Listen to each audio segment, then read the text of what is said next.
총 7편이 실려 있는데 그중에 네 번째 단편을 이제 소개를 해 드리는 겁니다. 그렇습니다. 네. 네. 머나먼 기억이라는 작품 소개해 드리겠습니다. 스포일러 편이고요. 오늘과 또 다음 시간 두 차례에 걸쳐서 소개를 해 드리겠습니다. 그리고 그렇습니다. 지난 시간 말미에 잠깐 말씀을 해 드렸는데 이게 지금 절판이 된 책이에요. 맞아요. 네. 이 구하시기 어려울 텐데 그러니까 편한 마음으로 저희 방송 들어주시면 되겠습니다. 자, 소개해 드릴까요? 30대 중반인 나는 아주 유명하지는 않지만 그럭저럭 이름난 자가예요. 내일부터 사나흘 예정으로 동북지방으로 취재 여행을 떠납니다. 한 여행 잡지사에서 모리오카에 있는 불상과 관련된 기획문을 요청했던 것이에요. 잠자리에 들기에는 너무 이른 시간이라 거실에 내려오자 어머니가 멍하니 불륜 드라마를 보고 있어요. 나이가 예순이 되는 나이에도 왜 이런 프로그램을 보는지 나는 이해가 가지 않는다고 생각을 할 때 어머니가 TV를 끄고 차라도 한 잔 내올까 하고 물어요. 나는 괜찮다고 말하면서 어머니에게 내일 우리 가족의 고향인 모리오카를 떠나온 지 30년 만에 처음 가는데 어디 방문할 친척이라도 없냐고 물어봐요. 나는 어머니와 아버지의 고향인 모리오카에서 태어는 났지만 4살 때 도쿄로 이사 온 후로 한 번도 방문한 적이 없었기 때문에 특별히 이번 방문이 기대가 되었습니다. 하지만 어머니는 자신의 고향이 뭐가 마음에 안 드는지 신세진 친척도 없고 살았던 곳을 가볼 필요도 없다고 시큰둥하게 말합니다. 하기야 내가 4살 때 도쿄로 나오자마자 아버지가 돌아가시고 어머니 혼자서 억척스럽게 나를 키우셨으니 고향에 돌아가 볼 여유도 없었을 것이에요. 나는 어머니에게 그 당시 힘들었을 때 왜 고향인 센다이로 돌아가지 않으셨냐고 물었지만 어머니는 친인척과도 사이가 좋지 않았고 도쿄에 일이 있었기 때문이라는 말로 대신합니다. 나는 어려서부터 친척 한 명 없이 도쿄에서 외롭게 컸기 때문에 아쉬운 점이 많았었어요. 어머니와 이런 얘기를 마치고 서재로 돌아온 나는 그래도 시간이 남아서 우편물 정리를 시작했습니다. 그런데 우편물 중에 내가 내일 방문할 지역인 이와테현의 신문이 섞여 있는 것을 발견했어요. 이 신문에는 내 소설을 연재하고 있지 않았어요. 봉투 주소를 확인하니 손으로 쓴 예쁜 여자 글씨였습니다. 혹시 나와 관련된 기사라도 실렸나 해서 신문을 샅샅이 살펴보았지만 없었습니다. 이상하다고 생각하고 있는데 날짜가 다른 똑같은 신문이 두 부가 더 우편물에 끼어 있었어요. 다른 두 신문도 살펴보았지만 나와 관련된 기사는 없었어요. 잘못 보내온 건가 생각하며 신문을 뒤적이는데 세 통의 신문에 세련된 문장으로 광고를 게재하고 있는 음식점이 있었습니다. 사진을 보니까 마음에 드는 식당이었어요. 나는 식당 광고 한 장을 잘라내서 수첩에 끼워 넣었습니다. 다음 날 기차를 타고 모리오카역 플랫폼에 도착하자 이시라는 이름의 여행 잡지 편집자가 마중을 나와 있었습니다. 그와는 몇 번 여행을 같이 간 적이 있었어요. 마침 식사 시간이어서 역 구내에 있는 식당에서 함께 식사를 했습니다. 이 시인은 내가 이 지역 출신인 것을 알고 있었어요. 하지만 내가 4살 때 떠나왔고 30년 만에 처음 방문이라고 하자 이 시인은 자신은 이 지역을 7, 8번 방문했기 때문에 아마 나보다 더 잘 알 거라고 말해요. 그리고 식사 후 십육나한이라는 석불이 있는 공원에 가서 잡지에 실릴 사진 몇 장을 찍을 거라고 말합니다. 그렇게 이시이와 점심을 먹은 후에 함께 택시를 타고 십육나한상이 있는 공원으로 향하는데 도중에 나는 주변 경치를 보다가 가슴이 조여드는 듯한 반가움이 솟구쳤습니다. 상과 강과 다리가 그려내는 아치, 항상 기억의 단편으로 내 마음 깊은 곳에서 맴돌고 있었던 곳이에요. 그게 어느 동네였는지 지금까지는 도저히 기억할 수가 없었어요. 그게 모리오카였던가 라는 생각이 들며 갑자기 모리오카가 가까이 느껴졌습니다. 마음이 설레었어요. 이런 내 기억의 이야기를 들은 이 시인은 나와 함께 흥분했습니다. 그러자 택시 운전사도 나에게 이 지역에 사신 적이 있냐고 물었어요. 나는 택시 운전사에게 혹시 이 지역에 큰 홍수는 없었냐고 물었어요. 내 머리 어딘가에 남아있는 기억이었습니다. 허리까지 오는 흙탕물을 가르면서 떠내려온 서랍장에 서랍을 쫓아간 적이 있었어요. 그러자 택시 운전사는 홍수는 많았다면서 아마도 홍수가 났다면 센보쿠초 지역일 거라고 말합니다. 택시 운전사의 센보쿠초라는 지역 이름을 듣자 나는 깜짝 놀라서 소리쳤습니다. 그런 동네가 진짜로 있냐고? 그것은 바로 내 기억의 서랍 제일 깊숙한 곳에 간직되어 있던 지명이었어요. 택시에서 내려 카메라맨을 만나서 공원에 있는 16나한상을 향해 걸어가는데 나는 속으로 낯익은 곳이라고 직감한다. 이곳에 여러 번 놀러 온 기억이 있었다. 나는 멈춰서서 주위를 돌아다 보았다. 거의 새로 지은 건물들로 에워싸여 있었다. 도회지와 다름없는 풍경을 보고 있노라니 마음이 착 가라앉았다. 옛날에는 분명 주위에 건물도 없고 울창한 숲이었을 것이다. 난 옛날에 여기서 놀았어. 아버지랑 캐치볼도 했었지. 이 시인은 내가 내뱉는 말을 듣고 이 동네에 산 적이 있느냐고 물었다. 나는 아까 말한 센보구 초강을 끼고 반대쪽에 산 것 같다고 말하며 혹시 부근에 약수터 같은 게 있지 않느냐고 묻는다.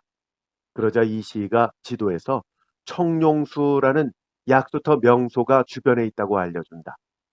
우리는 잡지에 실릴 사진 촬영을 끝내고 1시간 뒤에 청룡수에 가보는데 그곳은 내 어릴 적 기억에 있던 장소였다. 주변에 감도는 서늘한 공기도 똑같았다. 나는 갑자기 울고 싶어졌다. 기억력에는 자신이 있는 편이라고 자부했는데 하지만 기억을 해냈으니 결국 마찬가지인가? 지금까지는 단순한 계기가 없었을 뿐이지 조용히 동네를 걷다 보면 뭔가 더 떠오를지도 모른다. 나는 좁은 길로 돌아와 앞을 바라보았다. 길은 T자 모양의 막다른 길로 되어 있다. 나는 보이지 않는 길의 모습을 상상해 보았다. 오른쪽으로 돌아가면 절이 있고 그 맞은편에는 꽃가게가 있었던가?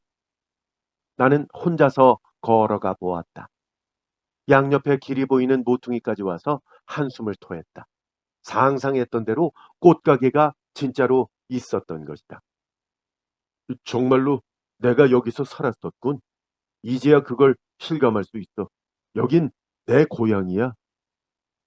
왠지 모르게 가슴이 설레도록 기뻤다.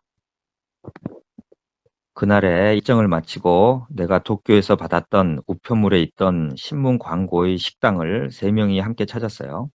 종업원의 안내를 받아 자리에 앉고 나서 얼마 지나지 않아 인사를 하러 나타난 청초한 분위기의 여주인이 내 얼굴을 보더니 갑자기 숨이 멎는 듯한 표정을 지었습니다. 여주인의 표정에 당황한 우리 세 사람은 번갈아 서로의 얼굴을 마주 보았어요. 여주인은 잠시 당혹스러움을 감추지 않은 채 내 이름을 확인했습니다. 내 대신 이시 편집자가 내 이름이 맞는다고 하자 그녀의 얼굴이 빨갛게 물들었어요. 내가 여주인을 보며 말했다. 여기서 낸 신문 광고를 보고 왔는데 광고 문안이 세련되었더군요. 그 정도 센스면 음식 맛도 분명히 기막힐 것 같았습니다. 그러자 그녀는 갑자기 실망한 어조로 그럼 우연이시군요. 라고 말했다. 누군가의 소개로 가게를 찾아왔다고 생각했던 모양이다. 네, 어릴 때는 모리오카에 살았지만 아는 사람은 하나도 없어요. 이번이 처음 오는 여행 같다니까요. 그녀는 얼른 고개를 끄덕였다. 내가 모리오카 태생이라는 것도 알고 있었다. 게다가 놀랍게도 내 책을 거의 다 읽었다. 옆에 앉아있던 이 시가 식당 사장님이 내 열렬한 팬이라면서 나와의 동석을 권했다. 나 역시 아주 싫지는 않았다. 40대 전후로 보이지만 차분한 표정에 얼굴이 갸름한 미인이었다. 그녀는 자신의 이름이 아이자와 요리코라며 자신의 이름과 성까지 소개했다. 듣고 보니 신문 광고에서도 그 이름을 본 것 같았다. 아직 독신이라고 했다. 이 시희가 나도 독신이라고 하며 잘 됐다고 쓸데없는 소리를 했다. 카메라맨도 재미있다는 얼굴로 우리를 나란히 앉혀놓고 사진을 찍었다. 오늘은 락한 공원에 갔었어요. 나는 백자로 된 잔에 술을 받으면서 요리코에게 말해주었다. 요리코의 손놀림이 잠시 멈칫했다. 어떻게 그런 곳에? 섣불 촬영 때문이었는데 가보니까 기억하고 있던 곳이라 놀랐어요. 그랬군요. 16나한을. 그것 말고는 기억나는 게 없던가요?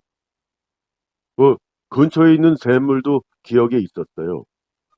그래봐야 4살 때까지밖에 살지 않았기 때문에 장소를 기억하고 있었을 뿐이죠. 이 오면서 택시 운전사하고 홍수 얘기를 했는데 센보구초에 집이 있었지 않았나 하는 생각이 들게 하더군요. 요리코의 태도에서 당혹해하는 느낌을 받았다. 뭐 잘못된 거라도 있습니까? 아닙니다. 저도 센보구초 출신이라서 뜻밖이라서요. 이 말을 들은 이시이가 나와 요리코가 소꿉친구라며 억지로 갖다 붙인다. 내가 이런 미인이라면 절대 잊지 않았겠지 라고 말하자 요리코가 어릴 때는 요리패라고 불렀어요 라고 말한다. 그 말투가 왠지 귀여워서 모두가 웃었다. 음식이 들어오는 바람에 웃음소리가 끊어졌다. 내가 좋아하는 산채 요리 중심으로 되어 있었다. 식사를 하는 중에 이시이가 내일은 요리코와 내가 함께 다니는 일정이 어떻겠느냐고 제안을 했다. 이 말들은 요리코는 그래도 된다면 기꺼이 그렇게 하고 싶다고 기뻐하며 말한다. 내가 그런 배려는 안 해도 된다고 하자 이시인은 나를 위해서가 아니라 내 열혈팬인 요리코를 위해서라고 대답한다. 나도 그건 느끼고 있었다.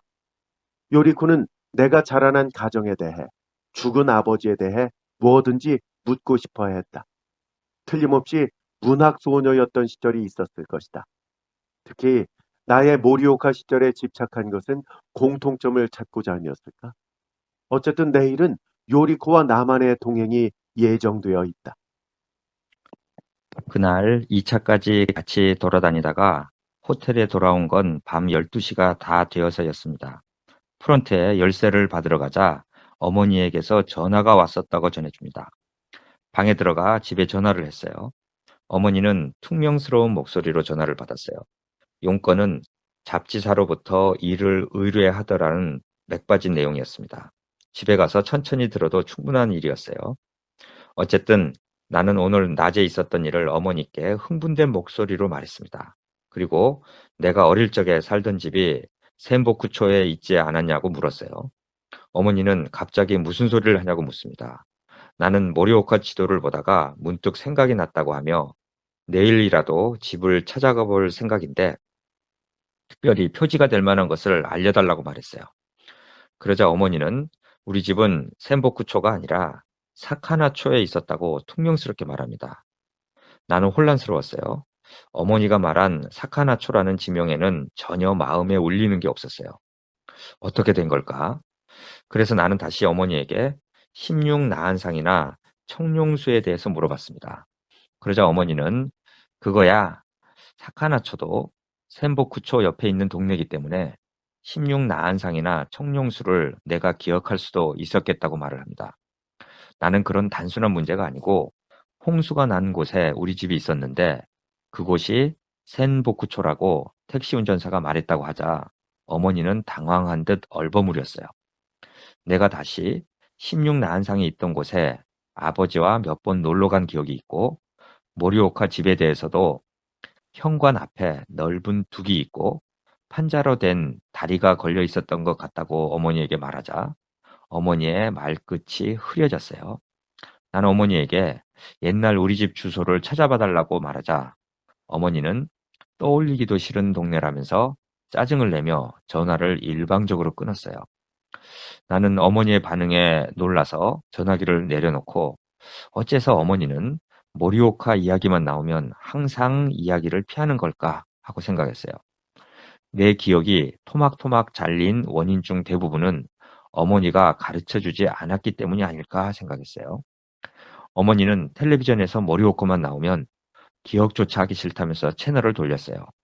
나도 각별히 관심이 있었던 게 아니라서 신경도 쓰지 않았는데 어머니는 의식적으로 내 안에서 모리오카를 몰아내려고 했던 게 아니었을까 생각했습니다.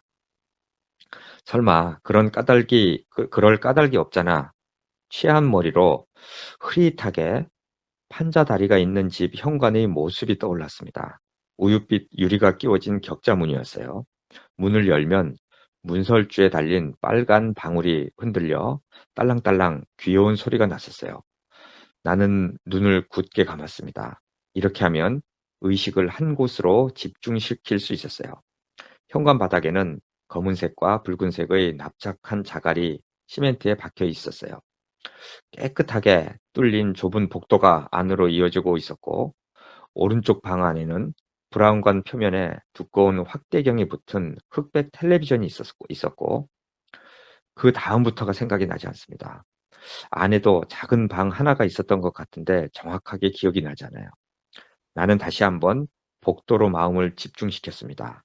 막다른 곳은 화장실이었어요. 그 화장실 옆에는 좁은 마당으로 내려가는 급한 경사의 계단이 이어져 있었습니다. 나는 종종 마당에 나가 뒤쪽으로 펼쳐지는 논들을 바라보곤 했었어요. 하늘에는 하얀 뭉게 구름이 흐르고, 그렇구나. 낮에 떠올랐던 게 이거였구나. 그림 퍼즐의 빈칸이 채워지듯이 내 안에서 하나하나 아귀가 맞아 떨어지고 있었습니다. 이것은 일종의 쾌감이었습니다. 다음 날 아침 호텔까지 찾아와 준 요리코에게 나는 어젯밤에 기억난 내가 살던 옛집에 대해서 이야기했다. 하지만 어머니가 주소를 가르쳐 주지 않기 때문에 포기하겠다고 말했다. 그러자 요리코는 자신이 도와줄 수 있을지도 모르겠다고 말한다. 16나한과 청룡수가 기억에 있다면 그곳을 중심으로 돌아다녀 보면 어때요? 어린애 걸음이었으니까 그렇게 멀리까지 갔을 리는 없을 것 같은데요. 다행히 그 주변은 모리오카에서도 동네가 제일 변하지 않은 곳이고 열심히 찾다 보면 혹시라도 저 어느 정도 걸리나요? 시간 말이에요. 좁은 지역이라 1시간이면 전부 돌아볼 수 있을 거예요. 나는 마음이 동했다. 그럼 부탁 좀 할까요? 토박이인 당신이 같이 가면 나야 좋지요. 길을 잃을 염려도 없으니 안심이고요. 뒤에 논이 있었다면 아무래도 사카나초는 아닐 거예요. 그렇죠? 택시에서 요리코는 운전사에게 물었다. 그러자 운전사는 사카나초에는 지금도 그렇지만 30년 전에는 논은 절대로 없었다고 대답했다. 그러자 요리코가 센보쿠초는 어땠냐고 다시 묻자 운전사는 그쪽이라면 논이 많이 있었다고 말하며 지금도 도로 뒤쪽으로는 벼농사를 한다고 대답한다. 어머니의 착각이었다. 내가 살던 집은 센보쿠초에 있었다. 나는 요리코를 보며 고개를 끄덕였다. 나는 운전사에게 메이지 다리라고 아십니까? 이 모리오카에서 가장 큰 다리라 강을 건너 센보쿠초에 가려면 반드시 거쳐야 할 다리일 텐데요. 라고 물었다. 그러자 운전사는 메이지 다리는 널찍한 다리고 군데군데 난간이 있어서 강물을 내려다볼 수 있다고 말한다. 나는 30년 전 아버지가 무등을 태워주어 강을 내려다보면 당장이라도 떨어질 것 같아서 무서웠던 기억이 떠올랐다. 아버지와의 추억이 많이도 떠올라 스스로도 놀라웠다. 어머니는 바빠서 데리고 놀러 다닐 틈이 별로 없었던 걸까? 기억나는 곳에는 늘 아버지의 모습이 겹쳐졌다. 그때 아버지보다도 지금의 나는 더 나이가 들어버렸다. 요리코는 나에게 대단한 기억력이네요. 4살 때였다고요? 하며 놀란다. 그러니까 이상한 거예요. 왜 잊고 있었는지 스스로도 알 수가 없으니까요. 마치 댐이라도 무너진 듯이 자꾸 생각이 나는 걸요. 집은 아직도 생각이 안 나요? 전혀요. 특히 판자 다리가 걸려 있었던 거는 어머니도 잊어버린 것 같았어요. 혹시 남아있으면 알아보겠어요? 아마도요. 이 연립주택처럼 똑같은 집들이 즐비하게 서 있으면 자신이 없긴 하지만 요리코는 재미있다는 듯이 웃었다. 우리 둘은 16나한상이 있는 락한 공원에 도착했다. 여기도 많이 변했어요. 옛날에는 더 어둑한 곳이었거든요. 나무도 주위에 많았고요. 요리코는 말을 하면서 걸음을 빨리 해 나한상에 있는 석불 쪽으로 가더니 스키 선수가 회전하듯이 석불을 순서대로 천천히 돌며 나아갔다. 요리코의 모습이 보였다 사라졌다 한다. 갑자기 내 머리가 초조해졌다. 뭔가 뇌리 깊숙한 곳에서 눈이 핑핑 돌 것처럼 떠올랐다가 또 사라지는 기억이 있다. 나는 옆 벤치에 앉아 요리코의 모습을 넋을 잃고 바라보았다. 가벼운 현기증이 나를 엄습했다. 저 옛날에 당신하고 놀았던 기억은 없었을까? 석불을 한 바퀴 돌고 온 요리코에게 물었다. 그런 기억이 있는 것 같아요? 요리코는 장난스럽게 웃었다. 석불 그늘에 숨는 당신을 보고 있으니까 갑자기 야릇한 기분이 되었어. 어떤 식으로요? 어릴 때 당신 모습이 겹쳐서 떠올랐어요. 이 머리를 길게 늘어뜨리고 짧은 스커트를 입은 요리코는 쿡쿡 웃으면서 어깨를 흔들었다. 그랬군. 당신하고 이런 놀이를 했던 기억은 없을까? 이것도 방금 떠올랐는데. 나는 발밑에서 자갈을 집어들고 나한상에 세워져 있는 받침대를 향해 돌을 던졌다. 잘 맞으면 저기까지 가는 거요. 이 안전하게 던지려면 바로 옆 나한상의 받침대지만 자신이 있으면 더 멀리 떨어진 나한상을 노려도 되는 거지요. 못 맞추면 한 번 쉬기. 그런 식으로 두 바퀴를 먼저 돌아온 사람이 이기는 놀이 말이에요. 나는 설명을 하면서 나한의 받침대를 향해 돌을 던졌다. 작은 돌은 어긋나 땅으로 떨어졌다. 당신은 보고 있기만 했어요. 4살이었는걸요. 요리코의 얼굴에서 웃음이 가시고 있었다. 그럼 역시 당신과 나는 이제야 생각이 났나 보군요. 아니 알고 있었으면서 왜 어젯밤에는 그걸 가르쳐 주지 않았던 거요? 깜짝 놀랐거든요. 당신이 당연히 알고 찾아온 줄로만 생각했기 때문에. 무리죠. 집이 있던 곳조차 잊었는데. 변명을 하면서 나는 요리코에 대해서 필사적으로 생각했다. 알고 있다고 생각한 건 잠시뿐이고 어느 정도 친했는지도 모른다. 이웃에 살던 아이였을까? 아니면 아버지 동료의 딸이었을까? 이런 기막힌 우연이 있을 줄이야. 우연? 우연이 아닌 거려. 나는 흠칫했다. 그랬구나. 아무런 관련도 없이 보내온 3통의 신문. 그럼 그 신문은 당신이 보낸 거군? 요리코는 다시 입가에 웃음을 머금었다. 내 이름을 기억해 줄 거라고 생각했으니까. 근데 좀 실망했어. 그런 거구나. 그래서 자기 이름을 성까지 밝힌 거구나. 내 소설을 읽은 것도 우연이 아니었다. 어릴 때 친구라는 이 친근감이 있었기 때문이다. 그럼 편지라도 써서 같이 보내주었으면 좋았잖아. 그랬으면 아무리 나라도 보냈는 걸? 어릴 때부터 합치면 100통이나. 등줄기로 오싹한 한기가 지나갔다. 진작에 포기하고 있다가 당신이 작가가 되고 나서 다시 몇 번 썼고 이 농담이겠지. 이 답장을 꼼꼼하게 챙겨 보내는 편인데 전해주지를 않았던 거겠지. 누가? 요리코가 미친 게 아닐까? 나는 그녀에게 약간 두려움을 느끼기 시작했다. 당신의 진위를 알 수 없어서 어젯밤에는 아무 말도 안 한 거야. 미안해. 진이? 그 말은 내가 일부러 당신을 모르는 척했다는 말인가? 안 그래? 그렇게 남매처럼 같이 놀았는데 요리패 하면서 나한테 매달리고. 근데 잊었다니 믿을 수가 없었어. 뭐 편지야 전달이 안 돼서 그런가 보다 하고 느끼긴 했지만 그래서 신문 광고를 보내는 방법을 생각해낸 거야. 그걸 보면 틀림없이 내가 누군지 알아보고 연락할 거라고 생각했고.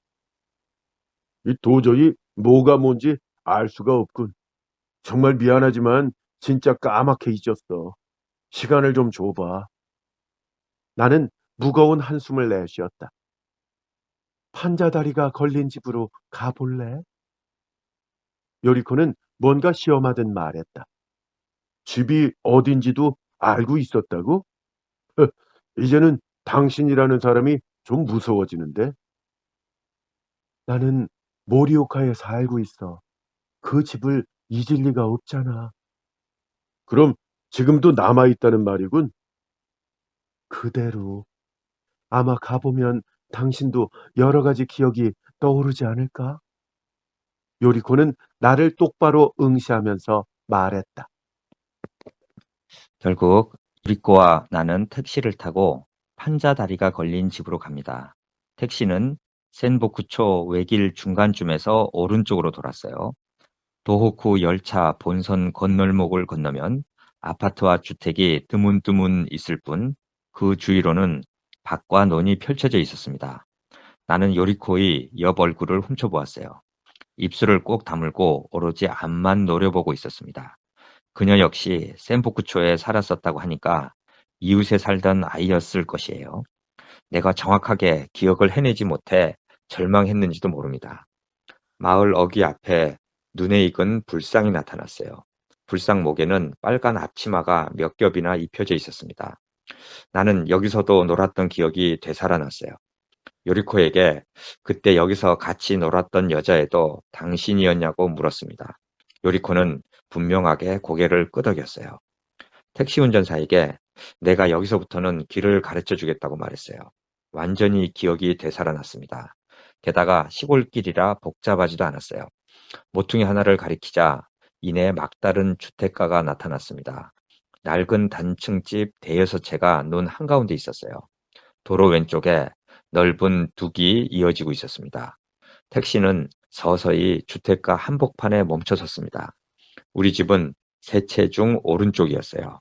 가장자리가 썩어 들어가는 판자다리가 지금도 둑에 그대로 걸려 있었습니다. 우리 집은 물론이고 어느 집이나 인기척이 없었습니다.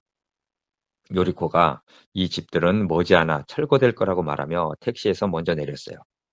택시를 그대로 기다리게 한 다음 우리는 다리를 건너 집 앞에 섰습니다. 주인은 미칠 것 같을 정도로 고요했어요. 요리코가 오른쪽 집 격자문에 손을 대는 걸 보고 내가 마음대로 들어가도 되냐고 물었어요. 요리코는 자물쇠 같은 건 없다고 말하며 힘을 주자 문이 끽 움직이고 위에서 뭔가가 떨어졌습니다. 기둥에 달려있던 방울이었어요. 완전히 녹이 슬어 경첩도 흔들흔들했습니다. 나는 방울을 집어 주머니에 넣었어요. 나는 요리코가 연 격자문 왼쪽을 들여다보았습니다. 뒤에서 바깥의 불빛이 비쳐들어 집 안의 풍경은 잘 보였습니다. 상상했던 집 그대로였어요. 좁은 복도가 똑바로 화장실까지 이어지고 있었어요. 현관에는 먼지가 쌓여 있지만 돌이 드문드문 박힌 바닥도 똑같았어요. 가슴이 조여드는 느낌이었습니다. 현관에 놓인 신발장이 반가웠어요. 먼지 냄새도 전혀 신경에 거슬리지 않았습니다. 나는 복도 오른쪽 방이 거실이었다는 것과 그곳에 흑백 텔레비전이 있었다는 것도 기억해냈습니다. 나는 구두발로 복도 안으로 들어가 찢어진 장지문을 열었습니다. 이 방이다. 물론 지금은 썩은 다다미가 깔려 있을 뿐이지만 옛날에는 여기에 작은 서랍장이 있고 아버지가 벗어놓은 옷가지가 기둥에 걸려 있었어요. 나는 항상 텔레비전 앞에 진을 치고 앉아 채널을 지켰습니다. 말다툼을 하면 안쪽 방에 있던 아버지가 싸우는 소리를 듣고 호통을 쳤어요. 그 목소리조차 그리웠습니다. 이곳에는 따스한 가정이 있었어요. 나는 요리코에게 지금 기억난 것들을 얘기했습니다. 말다툼을 하다니 누구랑? 요리코가 나를 물끄러미 쳐다보았다. 그런가? 그것도 당신이었군. 둘이서 항상 싸웠지. 맞아. 당신은 요리패야. 나보다 3살 정도 많은 아이로 내가 좋아하던 여자애였다. 그래서 싸웠던 것이다. 당신을 잊다니 내가 어떻게 되었나 보군. 당신을 좋아했는데. 어른답지 않게 눈물이 나올 것 같았다. 이 방에는 그녀와의 많은 기억들이 있었다. 그래, 당신이 저 구석에 있는 책상 밑에 숨어서 울었던 기억도 나. 내가 요리코의 등을 쓰다듬어 주었다가 오히려 따귀를 맞았었다. 내가 심술을 피운 거겠지. 눈앞에 있는 요리코의 얼굴이 차츰 어린 시절로 돌아가 요리패가 되었다. 기억이 역류했다. 책상이라고? 누구 책상이었는데? 요리코가 진지한 얼굴로 나에게 물었다. 그야 뻔하지. 내 책상. 나는 거기서 말끝을 흐렸다. 이상하다. 넌 겨우 4살이었어. 학교에 갈 나이가 아니었잖아. 하지만 분명히 거기 책상이 있었는데. 있었지. 그건 내 책상이야. 여긴 우리 집이었거든. 나는 비명을 지르고 싶었다. 우리 집에 놀러 온 건 바로 너였어. 요리코는 어두운 눈으로 둘러보았다. 소름이 좀처럼 가시질 않았다. 나는 요리코에게서 떨어졌다. 그럼 아버지는 어떻게 된 거지? 우리 집에 와 있었던 거야. 우리 엄마와의 미래를 위해서. 요리코의 눈에서 눈물이 흘렀다. 그러니까 결국 우리 엄마가 당신 아버지의 애인이었던 거야. 술집에서 일하던 우리 엄마랑 딴 살림을 차린 거야. 나는 절망했다. 기억에 남을 정도로 아버지는 요리코의 어머니에게 드나들었다. 아버지는 애인의 존재를 숨길 목적으로 나를 데리고 온 것이다. 그래서 도중에 길이 선명하게 각인되었던 것이다. 아니, 당신 어머니도 알고 있었어. 안 그러면 무서워서 당신을 데리고 올 수 없었겠지. 어린애 입에서 무슨 말이 나올 줄 알아? 맞다. 어머니는 남편의 애인의 존재를 인정하고 있었다. 오히려 나를 아버지에게 딸려 보낸 게 아니었을까? 엄마한테 가고 싶다고 내가 조르면 아버지도 밤을 보내지 않고 집으로 돌아갔을 테니까. 어머니가 모리오카에 대해서 언급조차 하기 싫어하는 것도 당연하다. 그래서 전근을 기뻐한 걸까? 어머니도 여자였다. 요리코가 나에게 쓴 편지를 전해주지 않았던 것도 이해가 갔다. 그러나 내가 이 집을 더 따뜻하게 느낀 이유만은 설명이 되지 않는다. 어쩌면 어머니가 항상 히스테리 상태라 어린 마음에 우리 집이 더 무서웠던 걸까? 요리코는 시선을 서서히 옮겼다. 내 몸이 부르르 떨렸다. 우리 엄마와 당신 아버지가 있던 방이야. 여전히 몸의 떨림이 멈추지 않는다. 어찌 된 일일까? 안방 장지문을 보기만 하고도 참을 수 없는 공포가 엄습해온다. 내 이마에 땀이 송송 맺혔다. 꽉 쥔 손바닥도 미끌거리기 시작한다. 심장 소리가 거세지고 있었다. 뭐지? 스스로도 영문을 알 수가 없다. 이거야. 바로 이것 때문에 나는 자진해서 모리오카의 기억을 버렸던 거야. 2번 다시 생각하지 않으려고 했던 거지. 어머니와는 관계가 없어. 요리코가 장지문에 손을 댔다. 나는 2 손으로 얼굴을 덮었다. 절대로 2번 다시 보고 싶지 않았다. 그만. 아줌마가 매달려 있어. 하얀 목을 늘어뜨리고. 나는 울부짖었다. 무섭다.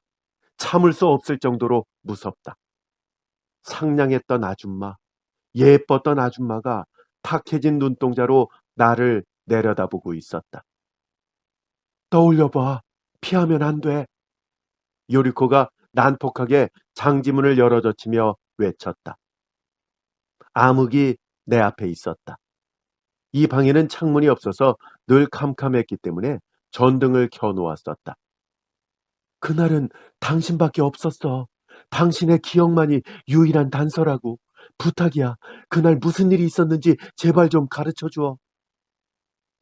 요리코가 울부짖었다. 나는 쭈뼛쭈뼛 어둠을 응시했다. 그날의 기억이 선명하게 되살아났다. 아버지가 출장 중이라 심심했던 나는 아침부터 분노에 사로잡혀 악다구니를 해대는 어머니를 피해 먼 길을 걸었다. 아줌마를 만나면 위로를 받을 수 있었다. 엄마보다 아줌마가 더 좋았다. 어린애 걸음으로 간신히 당도한 집에는 현관문이 열려 있었다. 집은 조용했고 텔레비전 소리조차 나지 않았다. 안으로 들어간 나는 아줌마를 찾았었다. 안방문을 열자 암흑 속에서 아줌마는 기둥에 매달려 있었다. 내 어깨가 아줌마 다리에 부딪히자 흔들흔들 흔들렸다. 그때 나는 보았다. 그 기억을 떠올리고는 온몸이 얼어붙을 듯이 한기가 전해져 왔다. 나는 분명히 보았던 것이다. 어둠 속 한 구석에 버티고 서서 공포와 증오에 이글거리는 눈으로 나를 노려보는 어머니의 얼굴을.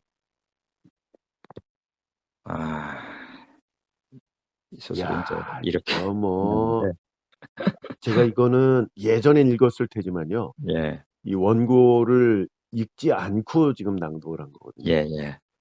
근데 이 거의 말미에 가서는 온몸에 소름이 끼쳐가지고 아이, 그 원한서님 이렇게 아, 낭독하시는데, 예. 소름 끼치는 게 딱 전해올 정도로, 전혀 제가 사실은 거의 예독을 안 하거든요. 이 예, 스포일러는. 예, 그러니까 그래야 좀 더 생생하게. 맞아요. 예, 그러니까 맞습니다. 오독이 좀 있더라도 예, 생생하게 갈 수 있어서 그럼요. 이제 예, 그러는데 맞습니다. 이번엔 오독도 없이 아유, 잘 아주 그냥 만족을 끝에 했네요. 정말 아주 와, 이 끝은 진짜 읽어주시는 장난 아니네요, 이거. 다 야, 이래요. 한편 다 한편이. 그렇죠. 제가 이거 책이 있을 텐데 다시 꺼내봐야 되겠다는 생각이 한번 보시면 무척 듭니다. 하나하나 다 한번 다시 보시고 기억 다 까먹어요. 희한하게. 네. 다카시 가스히코의 단편집 붉은 기억 중에 실려있는 머나먼 기억 두 차례에 걸쳐서 스포일러 편을 방송을 해드렸습니다. 예.